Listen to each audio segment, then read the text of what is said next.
ceux qui habitent en campagne ont très certainement pu le remarquer, les agriculteurs sont de sortie en ce moment, que ce soit dans les champs ou sur les routes avec leurs tracteurs. Nombreux sont ceux qui en ce moment même sèment leur maïs. Alors c'est un moment très important pour eux, qui leur prend beaucoup de temps. Alors c'est bien évidemment le cas ici en Normandie, dans notre ferme, où on est en plein dans les semis de maïs.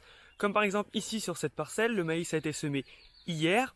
Nous avons ensilé la semaine dernière une cive, une culture intermédiaire à vocation énergétique, qui était un mélange de seigle, de trèfle et de vesse. Alors cette cive, comme son nom l'indique, c'est une culture intermédiaire, c'est-à-dire qu'elle se sème entre deux cultures principales, ici de maïs.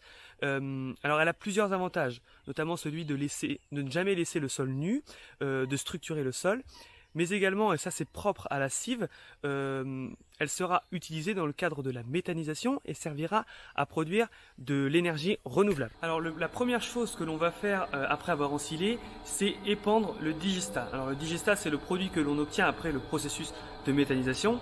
Alors on le fait avec cet outil, une tonne à lisier, équipée d'un pendillard, comme vous pouvez le voir ici, qui dépose en fait le digestat à même le sol.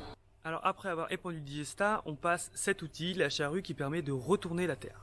Ensuite, on passe en fait cet outil qui s'appelle la herse rotative et qui va en fait casser les mottes pour obtenir la terre la plus fine possible.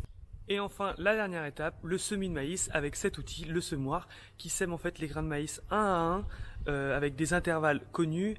On sème environ 100 000 pieds de maïs à l'hectare.